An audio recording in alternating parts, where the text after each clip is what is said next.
नमस्कार दोस्तों, एक बार फिर से आपका बहुत बहुत स्वागत है। बसपा की राजनीति के ऊपर प्रश्नचिन्ह खड़ा करने वाली जो चेहरे हैं, जो बड़े बड़े तबके से आते हैं, जो खुद को प्रोफेसर कहते हैं, कोई कहता है कि मैं बड़ा पत्रकार हूं, या फिर तमाम राजनीतिक दल के वो बड़े चेहरे जो दिन रात कसम खा करके बैठे हैं कि बसपा के अंदर कमियां निकालेंगे, बसपा की सिर्फ और सिर्फ राजनीतिक बुराई करेंगे।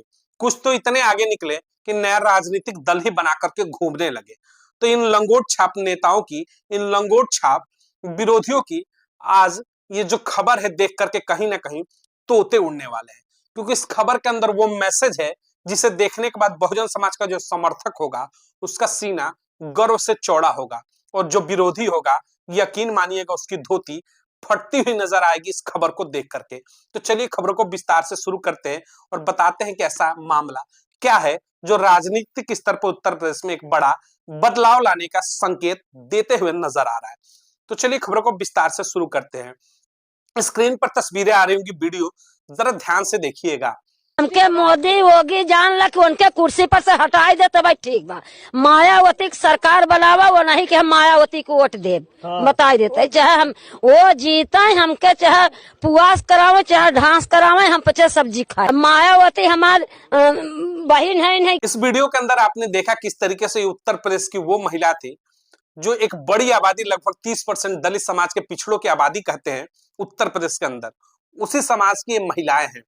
महिलाओं से जब बात की गई तो उन्होंने कहा कि भूखे पेट रह जाएंगे, बसपा चुनाव हारे या जीते कोई फर्क नहीं पड़ता, हमारा वोट तो सिर्फ और सिर्फ बीएसपी सुप्रीमो बहन मावती को ही जाएगा। यानी कि ये उस स्तर पर हैं जो मौजूदा दौर में मुफ्त का राशन बांटा जाता है, शौचालय, आवास, तमाम मुफ्त की रेवड़ियों की बरसात हो रही है उत्तर प्रदेश के अंदर। वहीं उत्तर प्रदेश का लल्ला अखिलेश यादव पीडीए का नारा यानी झुंझुना लेकर के दिन रात बजाते हुए नजर आ रहा है।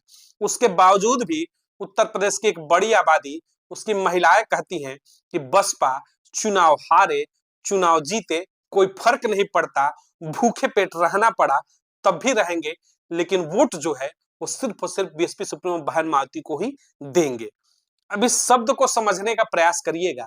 जो एसी कमरों में बैठ करके दिल्ली में सत्ता की दलाली करके, विपक्ष की दलाली करके, दलालों का एक बड़ा झुंड है जिसमें कुछ प्रोफेसर हैं, कुछ उसमें पढ़े लिखे तबके के खुद को पत्रकार कहते हैं जो इसी समाज से आते हैं, ये चाटुकारिता और दलाली करके इतने निचले स्तर पर जा चुके हैं कि ये कहते हैं कि बसपा खत्म हो गई, बसपा तो चुनाव ही नहीं जीत रही है, तो मानो कि सर पर पहाड़ टूट पड़ा। देश के अंदर तो चुनाव बहुत लोग नहीं जीत रहे। देश की दूसरी सबसे बड़ी पार्टी जो कहते हैं नेशनल पार्टी कांग्रेस, लुटिया डूबी पड़ी है उसकी 2014 से। उत्तर प्रदेश में 40 सालों से लापता है, लेकिन उसके लिए कुछ नहीं कहा जाता है। लेकिन बसपा को कहा जाएगा कि खत्म हो रही है। उनके लिए जो खबर है, सोचना होगा कि आज भी जो पिछला तबका है, जो गरीब तबका, जो बमुश्किल 2 वक्त की रोटी खाता होगा बड़े ही जुगाड़ करके, वैसे लोगों को उम्मीद है, वो कहते हैं कि बसपा हारे या जीते साथ नहीं छोड़ेंगे, वोट तो जाएगा बसपा को। लेकिन ऐसी कमरों में बैठ करके दलाली करने वाले कहते हैं कि मिशन खत्म हो गया, बहन मावती ने बसपा खत्म कर दिया, बसपा टूट गई। उन दलालों के लिए खबर जो है आज सीने पर सांप लौटने के बराबर होगा। आगे इस वीडियो में जरा ध्यान से देखिएगा। और मोदी तब जीएसटी लगाए थे हन, है तने है तरह पर निमके ऊपर, मरचा ऊपर, हल्दी ऊपर, कुल में जीएसटी लगाए हैं, तो मनाई कैसे जिए। और मायावती का लगाए हैं, मायावती तब रक्षा करत हैं। इस वीडियो में आगे देखिए किस तरीके से महिलाओं को उम्मीद है।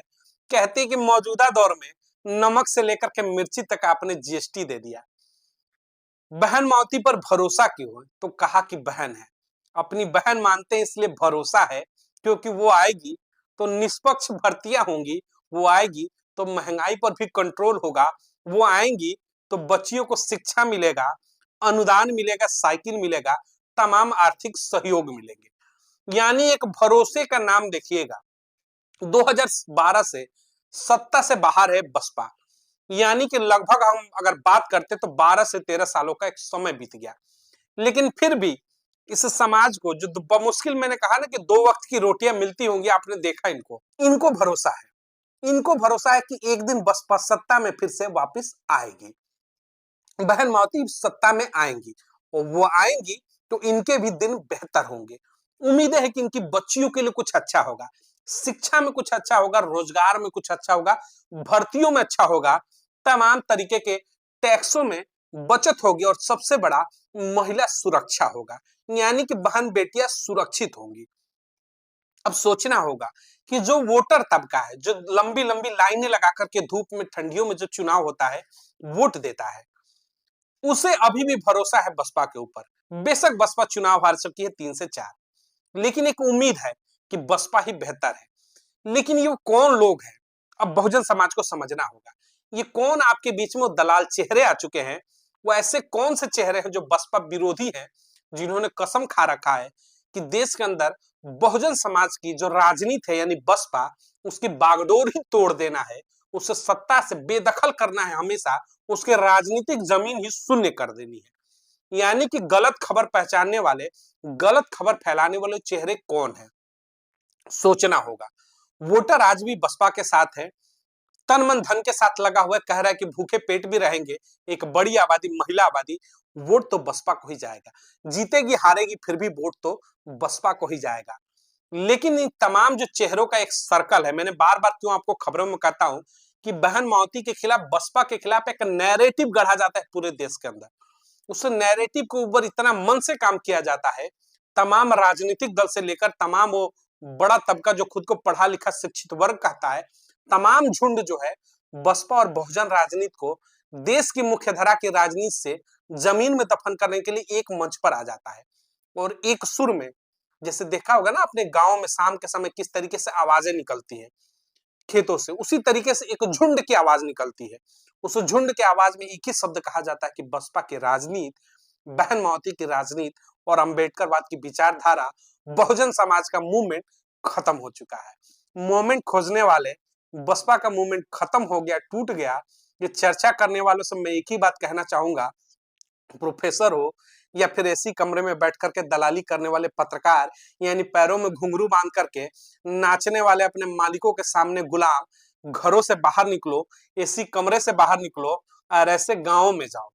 गांव में जब जाओगे, पगडंडियों पर जाओगे, उन झुग्गी और झोपड़पट्टियों में जब जाओगे गांव में, तो उन झोपड़ियों के अंदर तुम्हें असली अंबेडकरवाद और मिशन मूवमेंट आपको देखने को मिलेगा।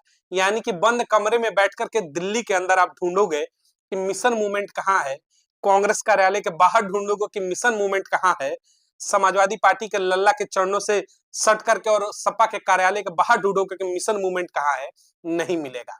मिशन मूवमेंट देखना है तो गांव में जाओ, उन बस्तियों में जाओ, तुम्हें मिशन मूवमेंट ऐसा दिखेगा कि मानो कि धड़कनें ही शायद तुम्हारी रुक जाएंगी, इस स्तर का मिशन देखने को मिलेगा। यानी बसपा के ऊपर सवाल उठाने वालों, एक बार ऐसे चेहरों से मिलो जिनकी उम्मीद आज भी बसपा है, मुफ्त की रेवड़ी नहीं है, भारतीय जनता पार्टी नहीं है, समाजवादी पार्टी और कांग्रेस नहीं है। देखना है तो आज भी इनके दिलों के अंदर बसपा बसती है और दिलों के अंदर बसपा जिंदा है। देखना है तो गांव में पहुंचो, प्रेस कॉन्फ्रेंस करके अपनी लंबी लंबी जुबान से बहन माओती के राजनीतिक गला घोटने की बात करने वाले चवन्नी छाप लीडरों से मैं कहना चाहूंगा, बसपा की राजनीति देखनी है, बसपा की राजनीति को चुनौती करनी है तो गुलामी छोड़ करके लोगों के बीच में जाओ, मिशन भी पता चलेगा और बसपा की हैसियत भी पता चल जाएगी। अब कुछ चेहरे आएंगे, कहेंगे कि इतना ही समर्थन है, इतना ही जन समर्थन है, तो बसपा सीटें क्यों नहीं जीतती, बसपा चुनाव हार क्यों जाती है, ये सवाल उठाएंगे। यानी कि आपकी नजरों में सिर्फ और सिर्फ चुनाव जीतना ही राजनीति है, चुनाव जीतना ही मिशन मूवमेंट है, तो आप सबसे बड़े भ्रम में जी रहे हैं। सत्ता भी आएगा, सत्ता एक ऐसा पहलू है, समय के साथ परिवर्तित होता है, एक दौर चलता है। मौजूदा दौर में सरकारें, आप कह सकते हैं कि भाजपा हर जगह चुनाव जीत रही है, ये दौर है, इंतजार करिएगा, दौर समाप्त होता है और इतिहास दोबारा अपने आप को दोहराता भी है, ये भी आप जानते होंगे। तो 27 में 2007 दोहराना कोई बड़ी चीज नहीं है, क्योंकि इस देश के अंदर एक झुंड बना करके, प्रयास करके तमाम फन्ने खाने देख लिया, उनके बस और बूते का नहीं है भाजपा को चुनाव हराना। यानी भाजपा को चुनाव अगर उत्तर प्रदेश सहित देश के अंदर कोई रोक सकता है तो सिर्फ और सिर्फ गठबंधन में एक चेहरा होगा, बीएसपी सुप्रीमो बहन माओती जैसे चेहरे। तो राजनीति में चुनाव हारने का मतलब ये नहीं होता कि आपका मिशन खत्म हो गया, आपकी पार्टी खत्म हो गई, क्योंकि मौजूदा दौर की जो सरकार है, कभी ये भी सदन के अंदर मात्र 2 सीटों पर थी। आज मौजूदा दौर में 300 से ऊपर की सीटें भी उसने पार करके पिछली बार दिखाया। तो राजनीति में सत्ता शासन कभी भी करवट ले सकता है, यानी बिंद पेनी का लोटा होता है राजनीति। कब किस पाले में जाएगा किसी को पता ही नहीं। धैर्य रखिए, अपने पार्टी को मजबूत करिए। जिस तरीके से महिलाएं कह रही हैं कि भूखे पेट भी रहेंगे, बसपा जीतेगी या हारेगी कोई फर्क नहीं पड़ता, वोट तो सिर्फ बसपा को ही जाएगा। ऐसी विचारधारा जिस दिन उत्तर प्रदेश के तमाम बहुजन समाज के जो समर्थक हैं, लगभग 30% की आबादी, उनके मनों में विचारधारा जिस दिन आ गई, जिस दिन इस विचारधारा के साथ बहुजन समाज जुड़ गया बसपा के साथ, यकीन मानिएगा उस दिन ही सत्ता बदल जाएगी देश के अंदर और बसपा सत्ता शासन में वापस पहुंच जाएगी और फिर से इस बहुजन समाज के लिए वही बेहतर काम होंगे जो 2007 से 12 की सरकारों में उत्तर प्रदेश के अंदर हुआ। तो इन महिलाओं से कुछ सीखिए। उन विरोधी चेहरों को भी कहूंगा कि दलाली छोड़ करके, विरोध छोड़ करके बसपा का, इन महिलाओं से कुछ सीखिए, बेहतर होगा। बसपा सत्ता शासन वापस करेगी, बशर्ते कि भरोसा रखिए। इस वीडियो को अधिक से अधिक लोगों तक शेयर जरूर करिएगा ताकि जिनको लगता था कि बसपा की राजनीति खत्म हो गई, उनको ये खबर देख करके चीजें समझने में आसानी हो। इस चैनल को अधिक से अधिक लाइक और सब्सक्राइब करिएगा। चैनल का कारवा आगे बढ़ेगा तो ऐसी तमाम बड़ी खबरें लेकर के आपके बीच में मौजूद रहेंगे। बहुत बहुत धन्यवाद।